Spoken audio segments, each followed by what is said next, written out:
የጌታ ልደት ገና ለምን ይከበራል? እፎይ ከጻፈው የተወሰደ።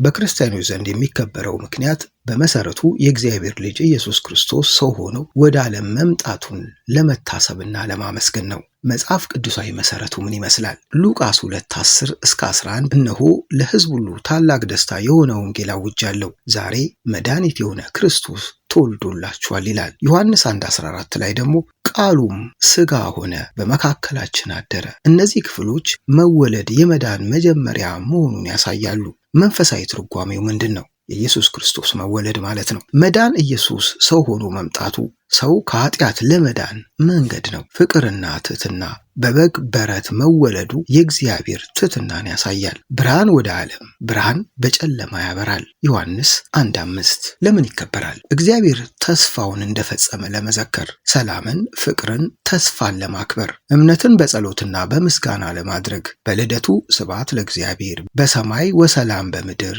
ስምረቱ ለሰብ፣ በሰማያት ለእግዚአብሔር ምስጋና ይሁን ሰላምም ለሰው ልጅ በምድር እርሱ በሚፈቅደው እያሉ ንጉሥ ክርስቶስን አመሰገኑ። ሉቃስ 2:1 እኛም እንደነሱ በልደቱ እንዘምራለን፣ እናመሰግናለን። ቀኑ ለምን ተለያየ?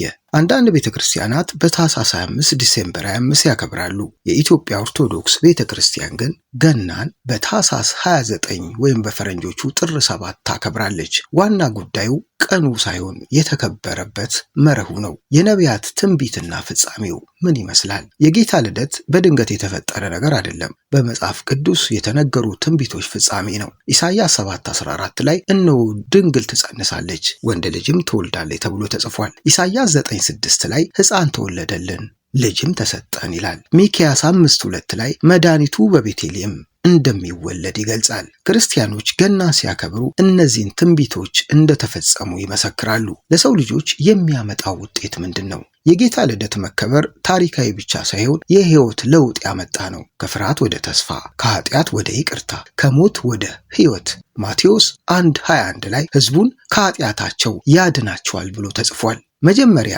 ቤተ ክርስቲያን ውስጥ እንዴት ይከበር ነበር?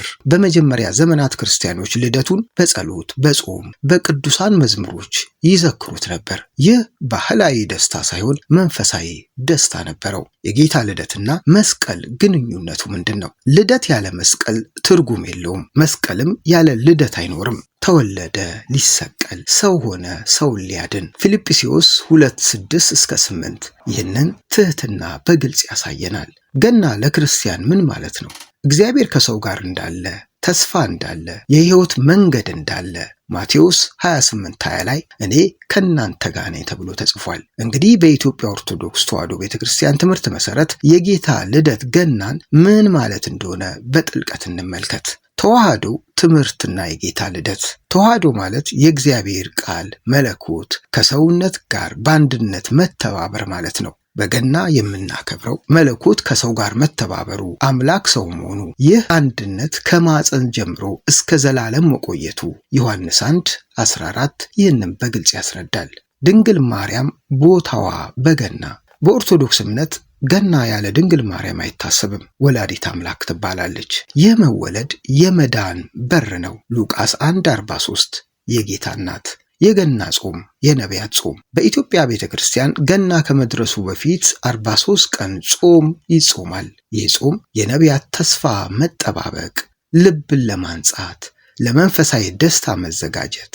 ኢሳይያስ 40:3 መንገድን አዘጋጁ ይላል። የገና ምሽትና ቅዳሴ። ሌሊቱ በጸሎት በመዝሙር በቅዳሴ ይከበራል። ክብር ለእግዚአብሔር በላይ የሚለው መዝሙር ሉቃስ 2:14 ላይ በተለይ ይዘመራል። ክርስቲያኖች ከተወለደው ጌታ ጋር ይተባበራሉ። ገናና የሰው ክብር። በገና የሚገለጠው ታላቅ ምስጢር አምላክ ሰው ሆነ፣ ስለሆነ ሰው ክብር ተሰጠው። መዝሙር 8:5 ላይ ከመላእክት ጥቂት አሳንሰው በክብርና በክብር አክብረው። መደምደሚያ። በኢትዮጵያ ኦርቶዶክስ እምነት ገና ሚስጥረ ሥጋዌ። ገና ቀን ብቻ ሳይሆን መንፈሳዊነት፣ ደስታ ብቻ ሳይሆን መዳን ምልክት ቀን ነው። ዛሬ መድኃኒት ተወለደልን። ሉቃስ 2:11 አንቺ ቤተልሔም ኤፍራታ፣ አንቺ ከይሁዳ አላፍ መካከል ትሆኚ ዘንድ ታናሽ ነሽ፣ ካንቺ ግን አወጣጡ ከቀድሞ ጀምሮ ከዘላለም የሆነ በእስራኤል ላይ ገዢ የሚሆን ይወጣልና በማለት የተነበየውም ስለዚህ ነበር። መልካም የገና በዓል